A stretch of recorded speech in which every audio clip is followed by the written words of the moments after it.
5 principles, 1 animation. Let's break it down. I want to show you what's actually driving this animation. The core is a loop, but there is a second step to this. If I have a simple animation, just 3 keyframes, it goes up and back down, and it's good to notice that the position here is actually separated into 2 dimensions. You can do that by simply right-clicking and click on Separate Dimensions so that you can animate the Y on its own. I'm simply going to Alt-click on the stopwatch right over here, and I'm going to throw in a simple loop out expression, just like that.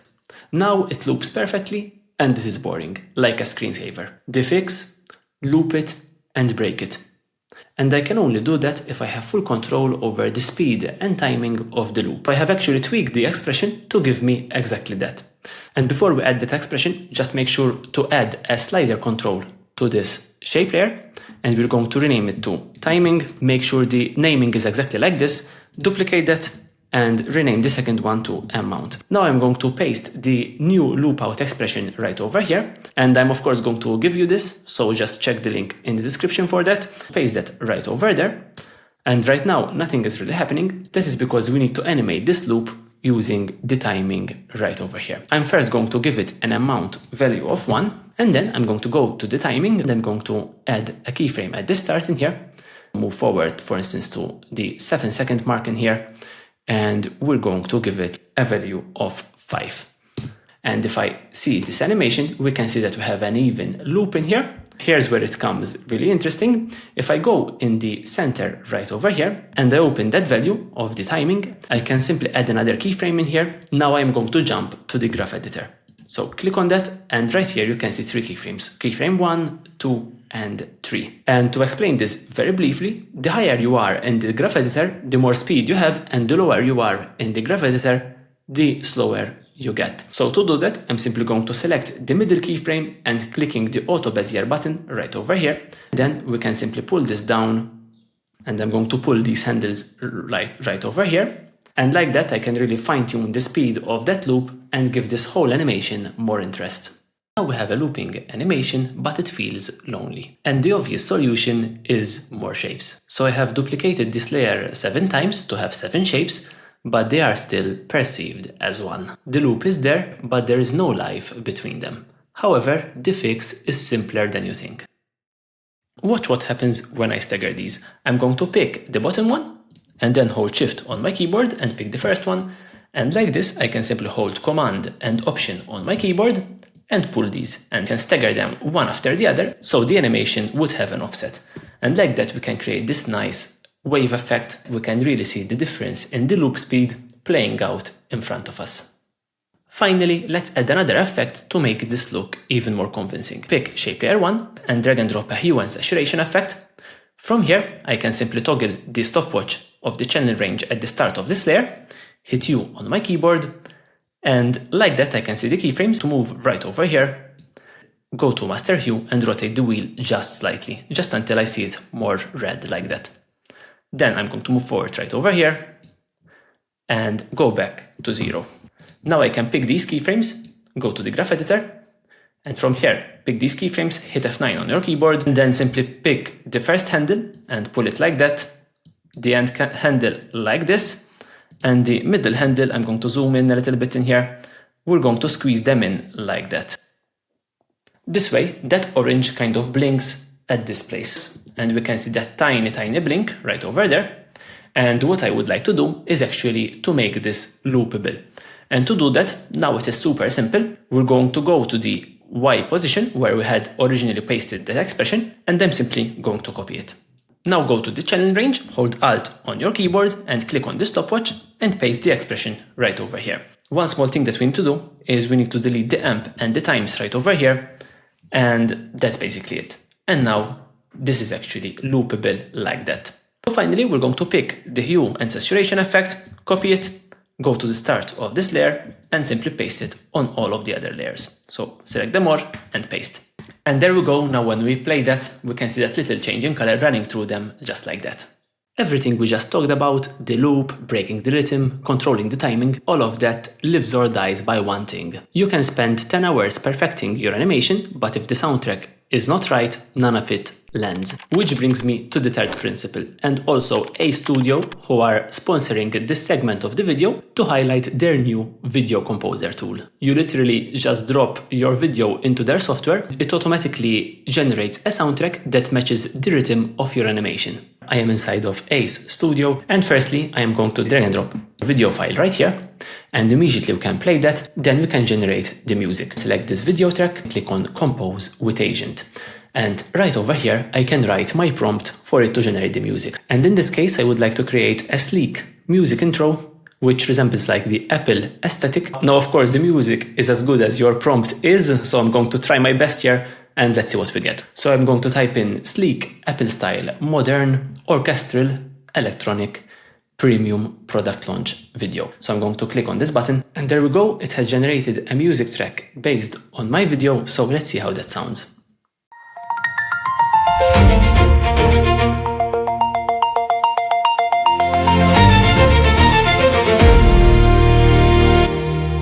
That sounds brilliant, and I really like how the music gets faster over this part.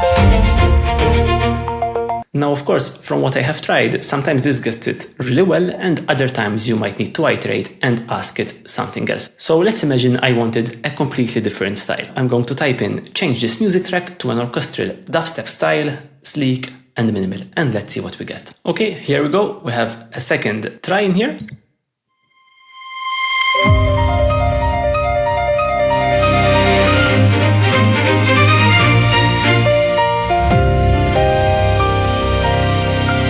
And now I'm going to ask it to create sound effects. So I'm going to type in create subtle haptic sound effects.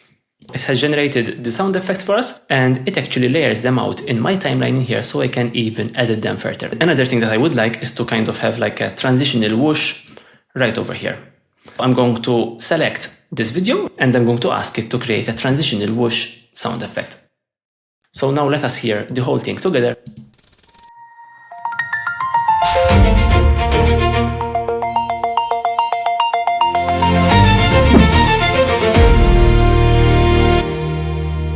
Now, this feature is still in beta, so I expect this to get even better, and it is available in Ace Studio. So go check it out. I'm going to leave all the links in the description below. Text animating into shapes seamlessly. They just belong together. And the reason that works is because they are speaking the same language. Same wave, same motion, two elements, but one motion. This is the wave that is driving the rhythm of the whole animation. Now watch what happens when I introduce the text. When I play it, the text and the shapes are completely isolated. To fix that, we are going to do two things. Open the text, go to Animate, and we're going to find Tracking.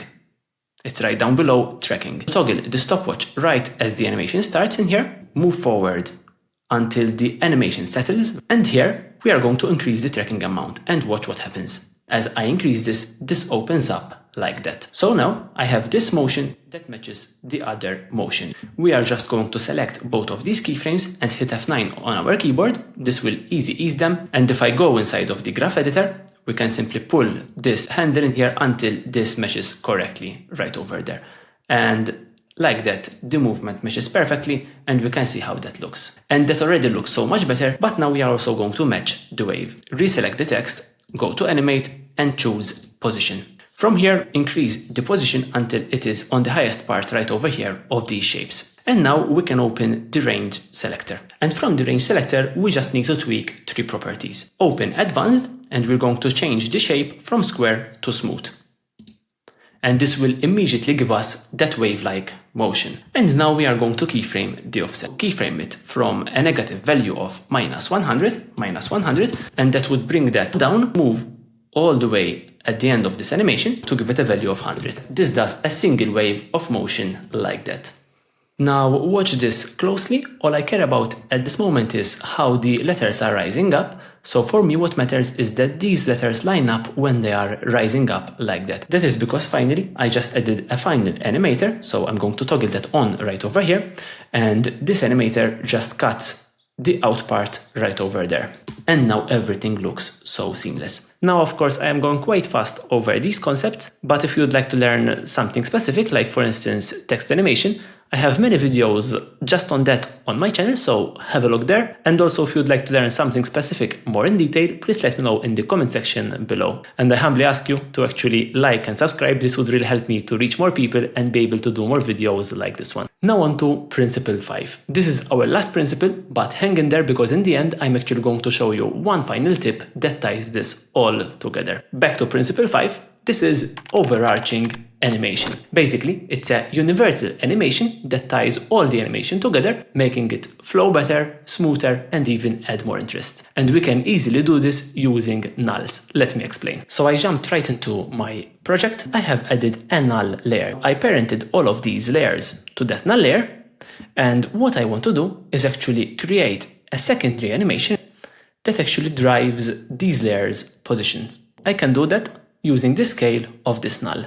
So in here, I'm going to simply open up the scale of this null to this place, for instance. As I open the scale of that null, those layers would reposition depending on that null. Move forward a few frames, and right over here, I'm going to bring this back to 100. And there you go. You can see them closing in like that. And now at the end, I'm simply going to give it a value of 1. And now I can pick all of these keyframes, go to the graph editor, and make them a little bit tighter, like this. So I'm just pulling the handle. And like this, you can see that this wave is actually opening and closing, and this gives so much more life to our animation.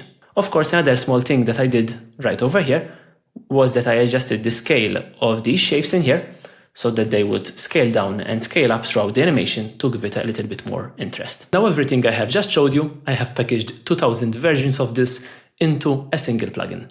This is MegaMotion. MegaMotion is a plugin that I have worked on for over a year, and it has over 2000 animations that you can simply double-click on and apply to any layer. These range from simple animations to more complex animations like character animations and so on. This is MegaMotion right over here. In here you can see that we have in and out animations, and we also have middle animations. So let's open one of these, and I'm going to open position and rotate. As you can see, everything is organized into different folders. I'm going to go to the top folder, so that would be animations that come from the top. As you can see a preview of each animation right over there. And the cool thing about this is that you can actually apply the same animation to multiple layers all at once. So let's select all of these layers and let's apply one of these.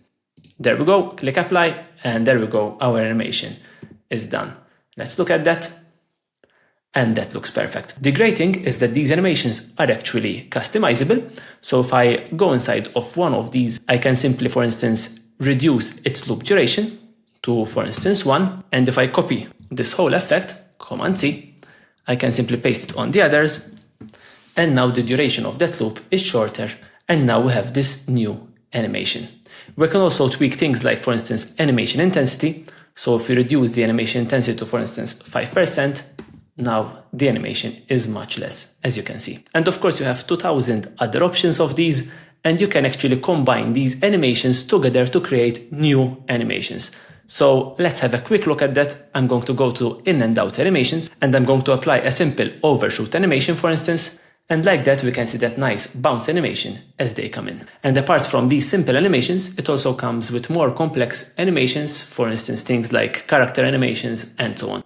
Now, this is just the tip of the iceberg, since it has so many more features. As I have told you, I have worked on this for over a year, so I'm going to leave a link in the description below where you'll find a video that will guide you through every single feature of the plugin. So that's it, guys. Once again, if there's something that I didn't cover and you'd like more information on it, just let me know in the comment section below.